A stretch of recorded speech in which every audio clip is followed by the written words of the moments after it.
చైతన్యం తెచ్చే ప్రయత్నం చేస్తున్నప్పటికీ కూడా ఏమిటి ఇట్లాంటి వారి బారిన మహిళలు పడతా ఉన్నారు? లేదంటే ఇట్లాంటి వాళ్ళు ఏదో ఒక రకంగా వశపరుచుకునే ప్రయత్నం చేయడం, అంటే ఇది అవుతదా అవ్వదా చేతబడులు ఈ వశీకరణ ఇవన్నీ మనం పక్కన పెట్టేస్తే ఆలోచన విధానం ఏం చెప్తారు దీనికి సంబంధించి? ముందుగా ఏబిఎన్ వీక్షకులకి, మీకు ప్యానెల్ లో పాల్గొన్న సభ్యులకి వెరీ గుడ్ ఆఫ్టర్నూన్ సార్. నమస్తే అండి. అంటే ముందుగా ఇలాంటి విషయాలు మనం మాట్లాడుకోవాల్సి వస్తున్నందుకు చాలా బాధాకరంగా ఉంది. ఎందుకంటే సార్, ఇప్పుడు ఒకప్పుడు ఆడపిల్ల పుడితే ఎందుకు అని చెప్పేసి గర్భంలో ఉన్నప్పుడే చంపేసి తీసేసేవాళ్ళు. ఎందుకంటే ఇప్పుడు అర్థం అవుతుంది ఎందుకు అప్పుడే చంపేసేవాళ్ళంటే. ఎందుకు పెరిగి పెద్ద అయిన తర్వాత ఇలాంటి విషయాలు ఒక ఆడపిల్ల ఎదుర్కోవాల్సి వస్తుంది. ఎందుకంటే ఈ సమాజంలో ఏం జరుగుతుందో, ఏం నడుస్తుందో అసలు ఎవరికీ అర్థం కాని పరిస్థితి. ఇప్పుడు ఇలాంటివన్నీ చూస్తుంటే ఒళ్ళు ఒక్కొక్కరికి వణికిపోతుంది సార్. ఇలాంటివి కూడా మన సమాజంలో జరుగుతున్నాయా? ఇలాంటివి చేస్తున్నారా? అమ్మాయిల పట్ల ఇలా ఆలోచిస్తున్నారా? అసలు ఫస్ట్ మస్తాన్ సాయి అనేవాడు డ్రగ్స్ అమ్మడమే తప్పండి. డ్రగ్స్ అతనికి ఎలా వచ్చాయి? ఈ నార్కోటిక్స్ బ్యూరో వాళ్ళు ఏం చేస్తున్నారు? ఈ డ్రగ్స్ అమ్మడము, స్వీకరించడము, అది చేయడమే చాలా తప్పు. అలాంటిది డ్రగ్స్ ఇచ్చేసి అతను తెచ్చి అందరికి సప్లై చేసి అమ్మాయిని డ్రగ్స్ మందు చూపించి ఎరవేసి వాళ్ళ న్యూడ్ వీడియోస్ తీసి వాటిని పాన్ సైట్స్ లో అప్లోడ్ చేసి వాళ్ళని బెదిరించి వాళ్ళ ద్వారా ఇంకొన్ని వీడియోస్ చేయడం, లేదా డబ్బులు బ్లాక్ మెయిల్ చేయడం, ఇలాంటివన్నీ చేస్తున్నాడు. దీనికి ఇంత జరుగుతున్నా కూడా ఈ పోలీస్ డిపార్ట్మెంట్స్ కానీ, ఈ సైబర్ క్రైమ్ వాళ్ళు కానీ ఏం చేస్తున్నారండి? ఇలాంటివన్నీ జరగకుండా చూసుకోవాల్సిన బాధ్యత గవర్నమెంట్ కి చాలా ఉంది. ఇప్పటికీ ఏం మించిపోలేదు. ఇంకా ఇంత చేసినా కూడా అతని కసి తీరలేదు అంటే అతని మైండ్ డిపార్ట్మెంట్ కూడా ఎక్కడికక్కడ అంటే పట్టుకుంటున్నారు కదా. అంటే ఇప్పుడు దీనికి సంబంధించి ఈయన పట్టుకోవడం, ఈయన దగ్గర ఉన్న రికవరీ చేయడం, ఏమేమి ఉన్నాయి ఏంటి దానికి సంబంధించి కంప్లైంట్లు చేయండి అనడం, ఇవన్నీ కూడా డిపార్ట్మెంట్ కూడా పనిచేస్తుంది కదా. చేయట్లేదు అంటారా?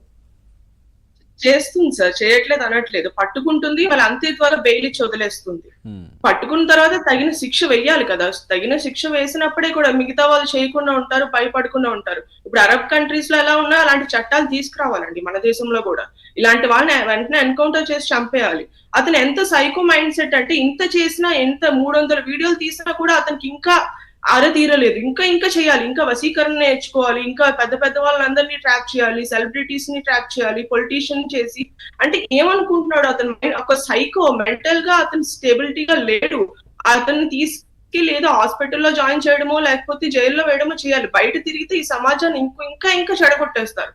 ఇంకా అమ్మాయిలు కూడా ఆలోచించే విషయం ఏంటంటే, మెంటల్ గా స్టెబిలిటీ లేడు అని మనం అనుకోవడానికి లేదు. ఖచ్చితంగా ఆయన ఆలోచన ఒక క్రిమినల్ మెంటాలిటీ. ఆయన మెంటల్గా బాగానే ఉన్నారు కానీ ఆయన మెంటాలిటీ ఒక క్రిమినల్. అంటే ఏ విధంగా డబ్బు సంపాదించాలి, మోసం చేసి ఏ విధంగా ఎవరిని ఇబ్బంది పెట్టాలి, ఏ విధంగా అమ్మాయిలను ట్రాప్ చేయాలి అనేది ఒక క్రిమినల్ ఆయన. అవును సార్, అలాంటి క్రిమినల్ మెంటాలిటీ ఉన్నోని మన సమాజంలో తిరగనివ్వకూడదు అనేది సార్ మన వాదన అంతా. అవును సార్, ఎందుకంటే ఇప్పుడు అతనితో పాటు ఎంతమంది స్నేహితులు ఉన్నారు? మస్తాన్ సాయి అంట, శేఖర్ భాష అంట, కాజా అంట, ఇలా చాలా మంది గ్యాంగ్స్ ఉన్నాయి. ఇలాంటి గ్యాంగ్స్ ఎన్నో మనకు కనబడట్లేదు. ఇతను ఈ రోజు ఆ వీడియోస్, ఆ హార్డ్ డిస్క్ లావణ్య తీసుకొచ్చి పోలీసులకి ఇవ్వడంతో ఇతను బయటకు వచ్చాడు. కానీ ఇలాంటి వాళ్ళు చాలా మంది ఉన్నారు. ఇలాంటి వాళ్ళందరినీ వెతికి తీసి వాళ్ళకి తగిన శిక్ష వేయాలి. ఇంకా సమాజంలో జరుగుతున్నవన్నీ ఏది మంచు ఏది చెడో కూడా అమ్మాయిలు కూడా గ్రహించి ఉండాలండి. మన సంస్కారం ఏంటి, మన పాకెట్లు ఏంటి, ఇవన్నీ కూడా తెలుసుకోవాలి. ఈ పార్టీ కల్చర్స్ కానీ, డ్రగ్స్ కానీ, గంజాయి కానీ, ఇవన్నీ కూడా చాలా సమాజాన్ని చెడగొట్టే ఇవన్నీ విషయాలు, అంశాలన్నీ కూడా. వీటిని కూడా పిల్లలు కూడా, అబ్బాయిలైనా అమ్మాయిలైనా కూడా, తల్లిదండ్రులైనా వాళ్ళ పిల్లలు ఏం చేస్తున్నారో ఏంటో అని చెప్పి వాళ్ళు కూడా కన్నేసి ఏం చేస్తున్నారో, వాళ్ళ జీవితాల్లో ఏం జరుగుతుందో కూడా వాళ్ళు కూడా గ్రహించి ఉండాలి. వాళ్ళు కూడా బాధ్యతగా ఉండాలి. రైట్. మహతి గారు, ఎందుకు రావట్లేదు అంటారు?